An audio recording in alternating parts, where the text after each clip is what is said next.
Bonjour à tous, bienvenue dans ce nouvel épisode. Voici nos 3 invités du jour. Première entrevue avec le père Henri Laroche, vicaire à la paroisse Sainte-Jeanne d'Arc à Versailles. Deuxième entretien avec Mélanie Charon, coordinatrice de la pastorale dans le diocèse de Trois-Rivières. Et enfin, troisième et dernière interview avec Coy Vous, réalisateur et animateur liturgique. Je vous souhaite une belle émission.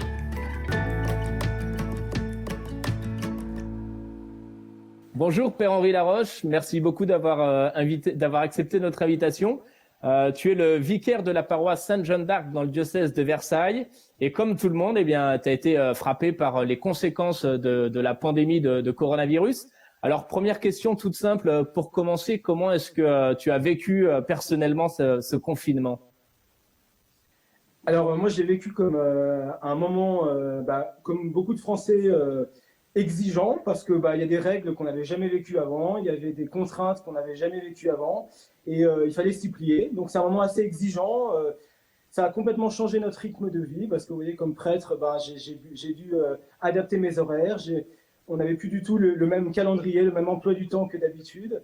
Et donc voilà, j'ai vécu avec exigence, j'essaie de le vivre avec sérieux. Et en même temps, j'ai découvert aussi des choses pendant ce confinement. Voilà, donc j'en sors. Je suis content d'en sortir quand même, pour être honnête. Bien sûr. Qu'est-ce qui a été mis en œuvre dans la paroisse Sainte-Jeanne d'Arc ou même dans le diocèse de Versailles pendant cette période de confinement pour tenter de rester au plus près des fidèles ? Alors c'est vrai, c'est une très bonne question. En fait, une des grandes questions, c'est que on puisse garder le contact. Et en fait, c'est ce dont les gens étaient le plus touchés, c'est de dire on s'est pas senti abandonné. On a senti que l'Église était quand même là, même s'il n'y avait plus les sacrements, il n'y avait plus la messe, bien sûr, mais l'Église était quand même là, quoi. Et donc, c'est les moyens qu'on connaît, c'est des moyens principaux, sont les moyens des médias, des petites vidéos. On a fait des petites vidéos chaque jour pour commenter l'Évangile du jour. On a pu faire la messe télévisée parce que beaucoup de gens y étaient attachés. Et puis, il y a bien sûr aussi beaucoup de coups de fil. On passait des coups de fil aux gens, même des gens qu'on n'a pas appelé depuis longtemps. On s'est dit, c'est l'occasion, vous voyez, comme prêtre et même comme chrétien, et se dire, voilà, on va renouer le contact parce que, en fait, tout le monde est dans la difficulté pendant cette période, et du coup, on a besoin de ces contacts fraternels. Voilà. Ouais. Et comme vous le mentionnez, en effet, je vous ai vu présent dans les réseaux sociaux, sur Instagram notamment. Comment ont été reçues ces publications par vos fidèles ? Quel a été l'impact ? Alors, les réseaux sociaux, ce dont on ne se rend pas tout à fait compte, c'est ce que les gens reçoivent. Moi, ce que je me dis, c'est que on a eu quelques petits retours, vous voyez, mais il y a beaucoup de gens qui reçoivent beaucoup d'informations pendant cette période, par les réseaux sociaux, par d'autres choses. Ils en font un peu ce qu'ils veulent. Alors, certains vous disent, j'ai picoré à tel moment, puis j'ai complètement arrêté après, et puis en fait, il y a tel moment qui m'a touché, puis après, je suis passé à autre chose, j'ai regardé une autre chaîne ou tout ça. Donc on n'a pas des retours sur tout. Je pense qu'on profitera aussi de la période qui va s'ouvrir pour chacun faire un peu un bilan, vous voyez, de ce qu'on a vécu pendant cette période, en disant j'ai appris à me connaître, j'ai appris à savoir ce dont j'ai besoin, j'ai aussi découvert des choses sur moi, découvert des choses sur ma foi, sur ce dont j'avais besoin, et donc c'est pour ça que c'est une période aussi sur laquelle on doit tous, je pense, revenir en se disant mais finalement de quoi j'ai besoin fondamentalement. Et en particulier de l'Eucharistie, du contact avec nos frères. Et maintenant, qu'est-ce que j'en tire comme leçon aussi pour ma propre vie ? Ouais. Puisque justement, vous parlez de leçons à tirer, quel sens spirituel, selon vous, on pourrait attribuer à cette épreuve que le monde entier quasiment a vécu et où est en train de vivre même encore ? Le sens spirituel, c'est qu'on a peut-être tous été obligés de nous arrêter. Vous voyez, on est dans un monde où on n'arrête pas. Et nous-mêmes, on n'arrête pas parce que le monde tourne à une vitesse folle. Et nous, prêtres aussi, vous voyez, moi-même, je suis pris aussi dans cette vitesse folle. Et là, on a été obligés de nous arrêter parce que l'exigence, les contraintes nous y obligeaient, quoi. Et du coup, on se dit, finalement, quand on est obligé de s'arrêter, on se retrouve un peu en face de nous-mêmes, vous voyez. On se retrouve en face de nos forces et on se retrouve aussi en face de nos défauts. Et du coup, on se dit, on apprend à mieux se connaître. On apprend à savoir qui on est. On apprend aussi du coup à savoir ce dont on a besoin, vous voyez. Et peut-être une leçon spirituelle, elles seront à tirer bien sûr après les leçons, mais une leçon spirituelle, ça pourrait être de se dire, finalement, qu'est-ce qui en fait est vraiment le centre de ma vie ? c'est pas forcément tout ce qui nous encombre ou nous entoure habituellement. Mais moi, j'ai découvert, par exemple, que, vous voyez, Dieu n'avait pas une place suffisamment grande au quotidien et que, vous voyez, et en particulier la parole de Dieu. Et je me suis dit, vous voyez, ce confinement, ça a été l'occasion pour moi aussi de redécouvrir un livre de la parole de Dieu que j'avais pas l'habitude de lire, qui est le livre d'Isaïe. Et j'ai pu profiter de ce temps pour le lire un petit peu chaque jour et me dire, vous voyez, c'est peut-être ça, en fait, qui fait le cœur de ma vie et le cœur de mon ministère de prêtre. Hein, voilà. Quel est le cœur, quel est le centre de ma vie, de quoi j'ai le plus besoin pour vivre? Donc vous diriez qu'il pourrait y avoir paradoxalement des retours positifs à ce confinement, des grâces peut-être à travers cette épreuve? Moi, ce qui m'a frappé, c'est l'expérience que j'ai faite il y a quelques temps. J'ai vu un ami qui publiait sur Facebook au milieu du confinement des photos de lui pour aller fêter l'anniversaire de son papa. Et il mettait un commentaire sur ça. Et vous voyez, moi, ce même jour, le jour où j'ai vu ces photos, j'ai ma sœur qui m'a appelé, qui m'a dit, tu sais, il y a 2 collègues de l'hôpital dans lequel je travaille qui sont mortes au front. C'est-à-dire qui sont mortes en servant les autres. Et donc, je me suis dit, en fait, vous voyez,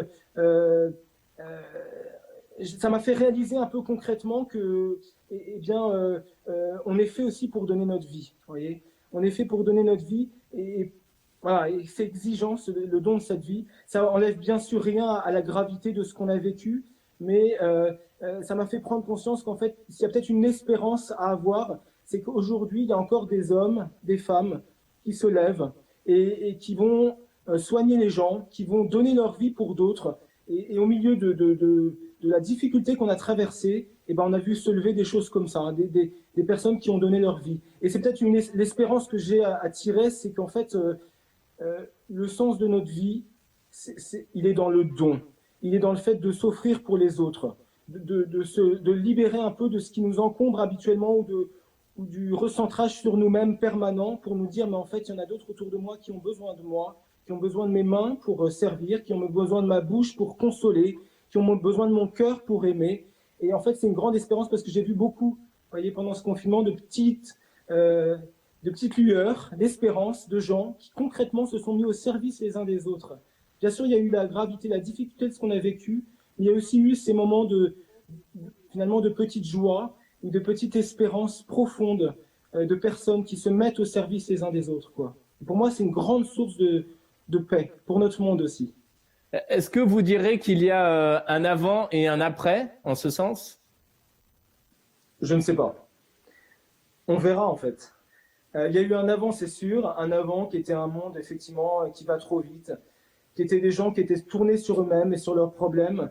Et en fait, ils ont tous découvert qu'on avait besoin les uns des autres. Vous voyez, la petite voisine d'en face qui chaque soir, sa joie, c'était de se lever. En France, c'est ce qu'on faisait. On ouvrait sa fenêtre et on allait applaudir. Et certaines personnes, en fait, c'était leur seul contact de la journée. Et d'autres ont découvert qu'en fait, ils avaient des voisins. Et donc, je ne sais pas s'il y aura un avant et un après. Ce que je sais, c'est qu'il y avait un avant et que l'après, il peut changer parce qu'on a découvert qu'on avait besoin les uns des autres. Que sans l'Eucharistie, quand on est chrétien, on manque de quelque chose de vital. Et c'est peut-être ça, je me dis, mais quelle leçon on peut en tirer? Faire un bilan de ce temps-là, faire un bilan de notre contact avec les autres, faire un bilan de notre vie de foi. Quel est là, à l'heure où je vous parle, la France est en train de se déconfiner. Quelle est votre réaction après l'annonce du gouvernement justement de déconfiner le pays progressivement en maintenant l'interdiction des célébrations, des messes notamment? Alors, je pense que le gouvernement est dans une période pas facile du tout, où ils doivent prendre des décisions difficiles. Et la décision des cultes en était une. Les évêques ont réagi fortement en disant aussi, nous dans l'Église, on a joué le jeu depuis le début et on a créé un texte qui permet d'anticiper des mesures pour que le déconfinement et le retour au culte se passent dans des conditions sanitaires favorables. Voilà. Le gouvernement a reçu ce texte. Et puis récemment, le gouvernement a émis l'idée de revenir un peu plus tôt que prévu, c'est-à-dire pour la Pentecôte, et on espère bien, je vous le dis avec tout mon cœur de prêtre, on espère bien que les gens puissent fêter la Pentecôte ensemble, c'est-à-dire sortir de leur confinement du Cénacle et retrouver leurs frères, et puis célébrer en fait la joie de Pâques, la joie de l'Esprit Saint, quoi. Donc On sait que le gouvernement a eu un travail difficile, mais je crois que l'Église est sérieuse et l'Église est capable de dire on peut assurer la santé sanitaire, si j'ose dire, et la santé surtout spirituelle de nos lieux de culte, et du coup, vivement le retour.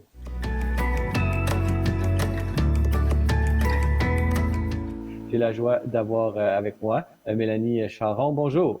Bonjour, Monsieur Denis. Francis, bonjour. Bonjour. Alors, c'est un plaisir de vous avoir. Vous êtes coordonnatrice de la pastorale au diocèse de Trois-Rivières. Alors, j'aimerais savoir, d'abord, pouvez-vous nous décrire la situation? Comment ça se passe dans l'Église catholique à Trois-Rivières? Depuis le 13 mars, déjà, Monseigneur Luc Bouchard, l'évêque de Trois-Rivières dans notre diocèse, a rapidement pris la décision de fermer tous les lieux de culte, les chapelles, les milieux d'évangélisation. Très rapidement aussi, il a invité dans la suite des recommandations de l'urgence sanitaire là, que le personnel de 70 ans et plus se retire du travail.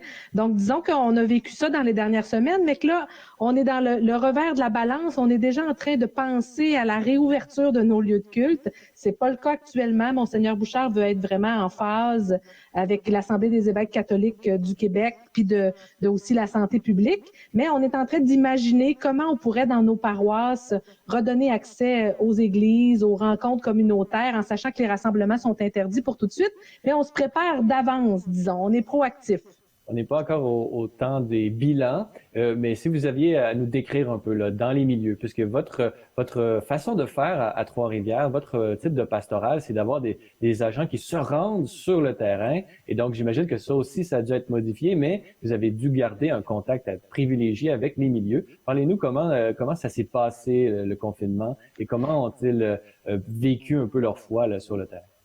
Depuis 2-3 ans, on expérimente vraiment ce que je pourrais imaginer avec l'image de la cascade. Vous savez, une rivière avec des rochers où ça part d'en haut puis ça descend là avec une vie qui frétille. Et cette cascade-là, on la vit bien effectivement au niveau diocésain vers un accompagnement des paroisses et les paroisses vers leur communauté chrétienne et ultimement les fidèles du diocèse. Et cette cascade-là, je vous dirais qu'elle est bien en vie actuellement.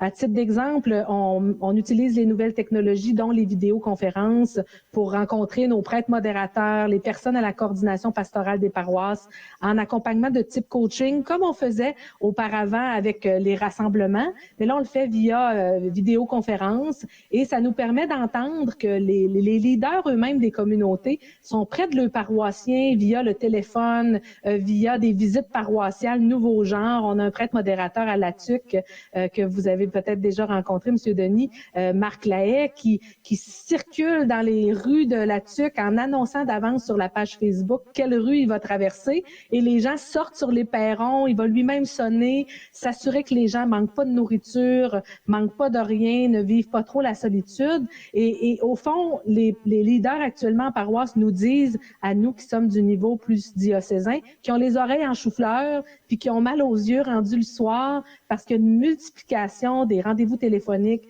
des rendez-vous par visioconférence pour s'assurer que personne n'est seul et qu'on a un accès à la fois aux accompagnateurs de la vie spirituelle, mais que nous-mêmes, comme accompagnateurs, on est proche de la population qui se pose des grandes questions de sens à la vie ces temps-ci et même des questions religieuses pour saisir ce qu'on est en train de vivre actuellement.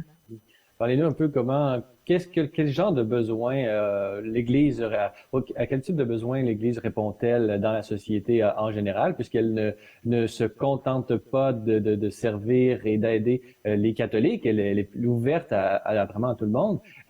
Dans cette situation où les portes des églises physiques sont fermées, comment est-ce que l'Église à Trois-Rivières, du diocèse de Trois-Rivières, sur la région de la Mauricie, comment s'est-elle fait preuve de créativité, comment s'est-elle fait proche des gens et quel genre de besoins a-t-elle répondu? On a souvent le préjugé dans la société en général que les histoires de religion ou d'église, c'est beaucoup les personnes aînées qui les fréquentent.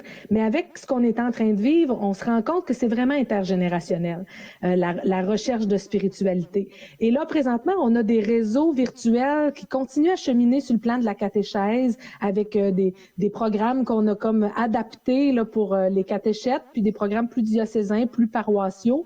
On se rend compte aussi que les aînés ont des besoins besoin parce qu'ils se sentent parfois exclus actuellement en raison des consignes sanitaires qui sont données, mais une grande préoccupation qu'on découvre actuellement, et c'est pas plus tard que la semaine dernière, tous les prêtres modérateurs et les personnes à la coordination pastorale des paroisses qui le nommaient, on a une grande préoccupation qu'on voit poindre dans la région de la Mauricie, dans notre diocèse de Trois-Rivières, par rapport au deuil.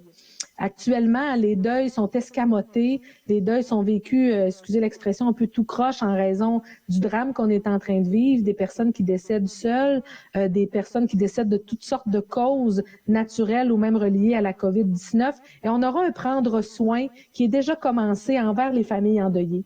Donc, il y a nombre d'agents de pastoral actuellement, agents de pastoral, prêtres, diacres qui sont proches, encore une fois au téléphone ou de manière virtuelle, des endeuillés actuellement. Et même, on est à travailler avec notre chaîne communautaire locale pour avoir une vigile en mémoire des personnes décédées. On a eu des foyers importants dans des résidences pour personnes aînées, des soins de longue durée. Donc, on veut vraiment être en solidarité, en compassion avec les gens qui sont présentement endeuillés. Et nos ministres actuellement, prêtres, diacres, agents de pastoral, trépiguent un peu des pieds là pour vraiment, entre autres, prendre des moments de prière à petit comité dans les cimetières au moment des inhumations qui s'en viennent, dans les inhumations de l'hiver dernier. Et même, on attend de voir là ce qui va se passer par rapport aux funérailles, parce que vraiment, nos pasteurs actuellement et les différents agents pastoraux ont à cœur d'accompagner le deuil des personnes là, qui est particulier en ce temps précis là. Parce que peut-être que ça ne fut pas la Mauricie une région très touchée, ou tout le moins pas comme Montréal, donc il y aura peut-être beaucoup de décès dus au COVID-19, mais les décès, ça arrive tout le temps, donc j'imagine qu'il va y avoir un certain enchaînement qui va se faire au moment du déconfinement et de la réouverture des lieux de culte. Dites-nous, comment est-ce que vous voyez ce retour à la pratique ou à la normale, comme pourrait-on dire, dans l'Église, et peut-être comment est-ce que vous pensez que cette crise du COVID-19 va avoir affecté ou peut-être précipité certains changements dans l'Église, plus particulièrement à Trois-Rivières? Je vais encore une fois utiliser les mots des leaders qui se sont retrouvés la semaine dernière, puis on se retrouve dans 2 semaines avec les prêtres responsables des paroisses, puis des agents pastoraux, coordonnateurs, coordonnatrices. Il reste que actuellement, on est comme poussé pour utiliser des moyens modernes de communication pour joindre des gens plus éloignés. Et il me semble que c'est un acquis qu'il nous faudra pas perdre, qui nous fait même gagner des choses, à savoir, parfois, moi, je fais 1 heure de route pour me rendre dans une paroisse pour travailler avec l'équipe pastorale. Maintenant, on va pouvoir de temps en temps, pour sauver un peu d'énergie et de temps, nous retrouver par visioconférence parce qu'on développe les habiletés. Donc, il y aura des gains là-dessus.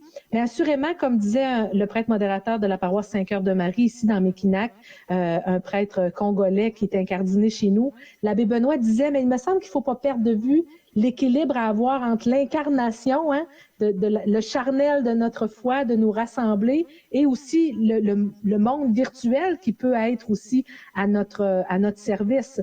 Donc, on aura à faire du discernement et à voir, c'est ce que nommaient les modérateurs et les coordonnateurs, coordonnatrices la semaine dernière, comment on utilise notre budget d'énergie, notre budget de temps, même nos budgets financiers là, dans l'avenir proche qui s'en vient, pour bien user de notre budget d'énergie là, comme intervenants pastoraux, pour que l'ensemble des chercheurs, chercheuses de Dieu soient touchés. Il y a ceux qui viennent aux célébrations qu'on veut peaufiner le retour, être sûr, prudence et sécurité, c'était vraiment les mots de nos responsables la semaine dernière. On veut peaufiner ce retour-là, mais assurément, avoir aussi au cœur qu'on est en train de toucher des gens plus éloignés actuellement par des moyens modernes de communication. Et il me semble qu'il ne faut pas perdre ce lien-là aussi avec les plus éloignés, les recommençants qu'on pourrait appeler également. Donc d'ailleurs, on a un petit projet qui s'appelle La Parole déconfinée, qu'on commence la semaine prochaine avec des petits groupes virtuels autour de la parole qu'on voudrait bien voir continuer après la relance, tout en aussi en se donnant des rendez-vous en chair et en os avec cette communauté-là qu'on créera pour se rappeler que dans le fond, le Père lui-même s'est révélé en chair et en os par le Christ. Il nous donne son esprit aujourd'hui pour nous rassembler, non pas pour rester séparés. Donc, on a comme ce délicat défi à la fois du rassemblement puis continuer dans les modalités nouvelles qu'on est en train d'explorer.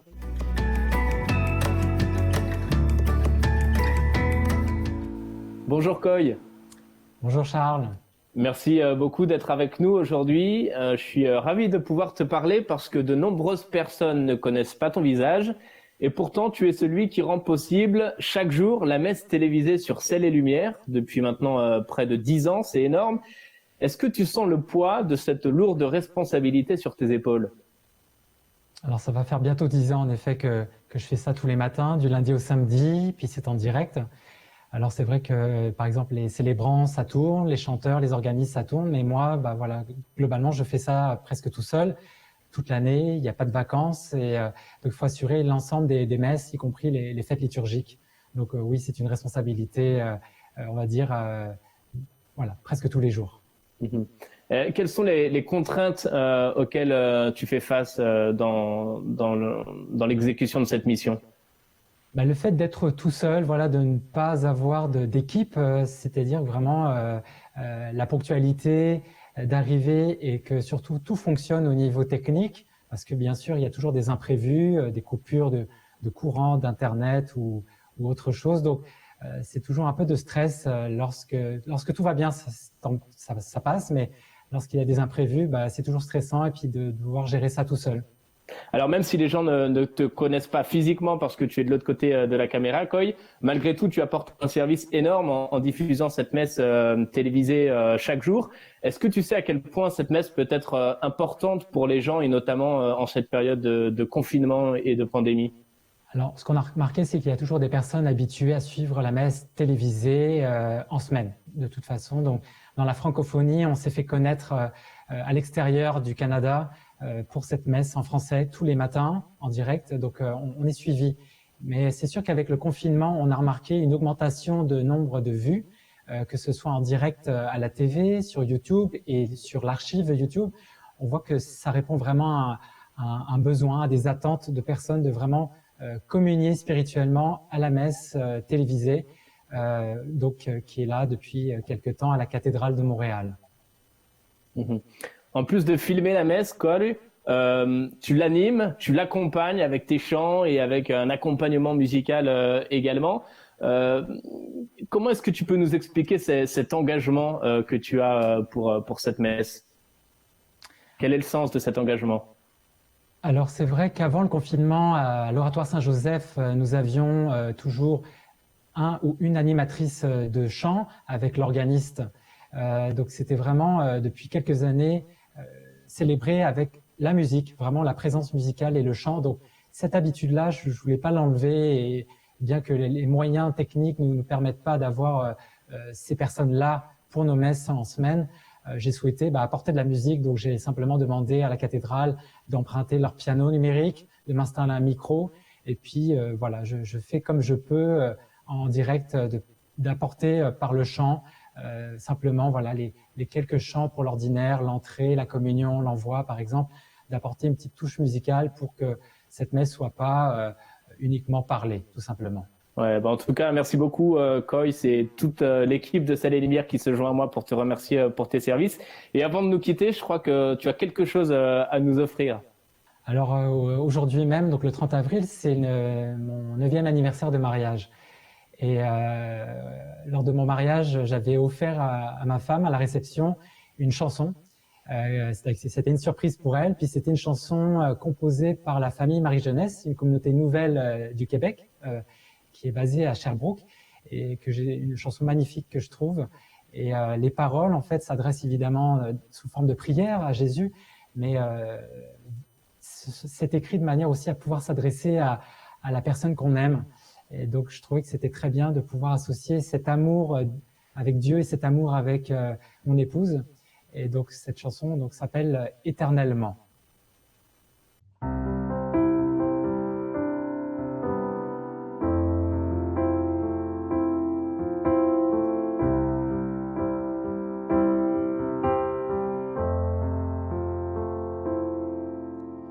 Des plaines argentées jusqu'au sommet des montagnes blanches, des rives ensoleillées jusqu'à la mer et ses vagues franches. J'ai parcouru toute la terre et j'ai recherché ton regard dans le silence je t'écoutais, guettant le chant de ton amour pour moi. Et j'ai quitté le ciel, folie suprême de l'amour étrange. J'ai préféré le fiel à la splendeur de la cour des anges. En délaissant toute richesse, j'ai voulu voir en cécité, risquant la chair et sa faiblesse, être avec toi, te dire ta beauté. Éternellement, je t'aime. Tu es mon enchantement. Éternellement, j'espère le murmure de ta confiance et confiance, ne tenant qu'un fil dans cet abîme de l'amour ultime. J'ai étendu fragile mains innocentes sur le bois du crime. En épousant toute souffrance, j'ai vu mon sang se déverser, priant le Père que l'alliance soit accomplie en mon cœur transpercé. Voici mon corps livré pour que jamais l'on ne puisse dire: tu es un Dieu caché, incapable de compatir. Il n'y a pas de plus grand amour que de donner sa propre vie. Devant la croix, aucun détour, je t'ai sauvé en mourant et j'ai dit: éternellement, je t'aime. Tu es mon enchantement. Éternellement, j'espère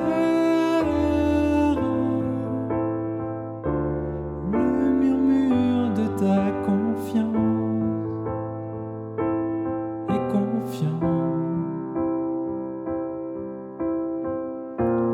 Ne dis pas je suis perdu, Seigneur, sur cette terre loin de toi. Ne vois-tu pas l'éternité déjà?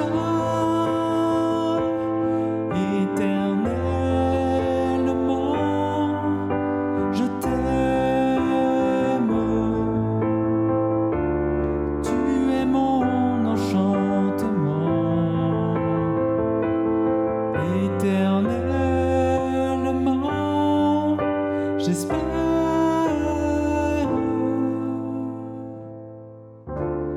le murmure de ta confiance et confiance.